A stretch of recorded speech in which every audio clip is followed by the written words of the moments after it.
With that, viewers, we're beginning the bulletin with our focus on a story that in fact left the nation shaken. This is Radhika Yadav's murder, and now more details come into this very story as Radhika's brother speaks to India Today, dismisses allegations made by Radhika's friend. He says, and I quote, Himanshika's allegations are baseless. Radhika wasn't kept hostage at home. Nobody ever taunted Deepak. Radhika's friend made sensational claims. Remember, just a little while back, we had in fact brought you that news of how the friend said that Radhika was killed as per the plan that was hatched by the father. It was not a momentary action that he had in fact acted upon. It was more of a plan that had been hatched over 3 days, for which he'd even bought a pistol. And now the brother of the very victim, Radhika Yadav, comes out to dismiss these claims and say that these are allegations which are baseless. Let's listen in to what the brother has to say. रही बात राधिका यादव की, वो media में जो भी बयान चल रहे हैं वो गलत बयान चल रहे हैं। कोई अपने बच्चे को अगर किसी कंट्री में खेलने के लिए भेज रहा है तो वीजा फ्री में तो लगता नहीं है, टिकट फ्री में बुक होती नहीं है। सरकार ने वो टिकट बुक नहीं कराई, सरकार ने वीजा लगवा के नहीं दिया। अपने पैसों पे दीपक यादव ने अपनी बेटी को जब दूसरी कंट्रियों में, मेरे हिसाब से वर्ल्ड में कोई कंट्री ऐसी बची होगी जहाँ वो राधिका यादव हमारी बहन खेलने नहीं गई। मीडिया में बेफजूल के बयान चल रहे हैं। वो उनकी पारिवारिक परिस्थिति, वो जो हुआ भाई, वो तो या तो दीपक यादव जाने या वो गुड़िया जाने। With that, Arvind Ojha joins us on the broadcast. He's been keeping a close track of the case. Arvind, a very good evening to you. अब ये बयान सामने आ रही है राधिका के भाई के तरफ से। उन्होंने कहा है, जो भी उनकी सहेली ने कहा है, ये सच नहीं है। उन्होंने खुद, उनके परिवार ने खुद राधिका को इंटरनेशनल टूर्नामेंट्स खेलने के लिए, मैचेस खेलने के लिए भी भेजा था। तो ऐसे घर में इस वजह से तो राधिका को मारा नहीं जा सकता कि उसके खिलाफ, उसके या फिर उसके टेनिस करियर के खिलाफ उसके पिताजी को कोई शिकायत थी। देखिए, ये बात बिल्कुल सही भी है और गुरुग्राम पुलिस ने भी इस बात की पुष्टि की है कि जहां भी खेलने के लिए जाती थी राधिका, खुद उसके पिता उसे लेकर जाते थे और करोड़ों रुपए खर्च किए थे उसके ऊपर। अब सवाल यही कि अचानक ऐसा क्या हुआ कि उसी पिता ने राधिका कर दिया। जो राधिका की एक दोस्त इंस्टाग्राम पर आई, जिसने एक के बाद एक स्टेटमेंट जारी किया, जिसमें बताया कि राधिका को घर में काफी घुटन हो रही थी, उसके फैमिली के लोग ऑर्थोडॉक्स हैं।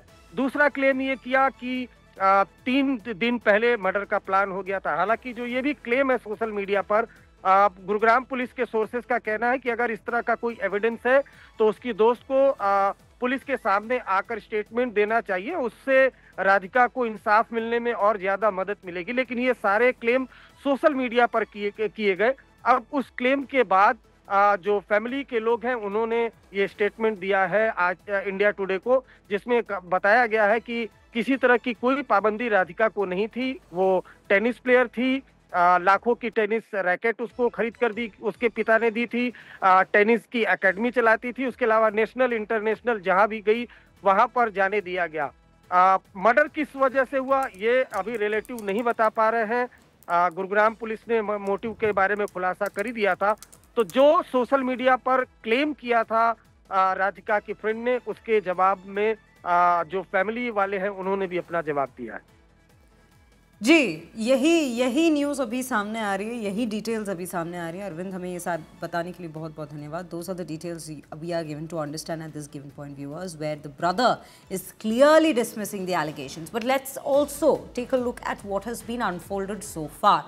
Days after Radhika Yadav was shot dead by her father, her best friend Himanshika Singh has broken her silence, saying that the tennis player felt suffocated at home. Himanshika revealed that Radhika's movements were tightly controlled, with fixed times for going out and returning home at the same time. Deceased's friend claimed that the planning of the murder was done 3 days before and that Radhika's father was instigated by his own friends. Himanshika claimed that family was quite orthodox and had issues with almost everything. The deceased's friend also added that Radhika was suffering for a long time and was under immense pressure from her family.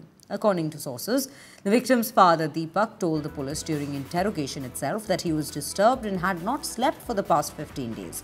Deepak had reportedly become increasingly withdrawn, wandered around restlessly in the house and refused to speak even to his family members. This is what was coming to the forefront so far as far as the revelations have come to question, as far as the interrogation has come into question. Let's quickly take a look at what more reactions we have lined up for you. उसके घर गई हूँ तो मुझे पता चला है कि एक्चुअली उसका मर्डर पिछले 3 दिनों से प्लान हो रहा था. I called her sister and मुझे somehow I managed to went to the cremation and वहां जाके मुझे ये चीज पता लगती है कि उसके डैड एक्चुअली 3 दिनों से उसकी डेथ प्लान कर रहे थे. इन्हों रिवॉल्वर लेकर आए थे एंड बस उसकी मॉम को दूसरे कमरे में रखा था. उसके भाई को किसी बहाने से बाहर भेज दिया गया था. राधिका के पास एक डॉग है लूना एंड वो पिटबुल है, तो मतलब she would have also saved her, but उसको भी घर से थोड़ा बाहर रखा गया था and he waited for the right moment और पीछे से मार दिया. उनके पास हमेशा से ही सोसाइटल प्रेशर बहुत ज्यादा था और वो हमेशा से ही ऑर्थोडॉक्स थे. मतलब वो रोका टोकी हर चीज में रहती थी. एंड लव जिहाद के बारे में बात हो रही है, आपके पास किसी के पास कुछ प्रूफ क्यों नहीं है? लव जिहाद वो किसी से बात भी नहीं करती थी. उसके घर पे इतनी ज्यादा रिस्ट्रिक्शंस थी, बट वो बहुत टाइम से ना अपने घर पे सफर कर रही थी. बहुत ज्यादा उसको ना घर पे बहुत ज्यादा घुटन महसूस होती थी, क्योंकि ऐसे कौन ही रहना चाहेगा यार, हर चीज का एक्सप्लेन करते रहना कि क्यों कर रहे हैं, क्या कर रहे हैं, किससे बात कर रहे हो. आई रिमेम्बर वीडियो कॉल्स पे भी उसको दिखाना पड़ता था कि अभी देखो हिमांशिका से मेरी बात हो रही है.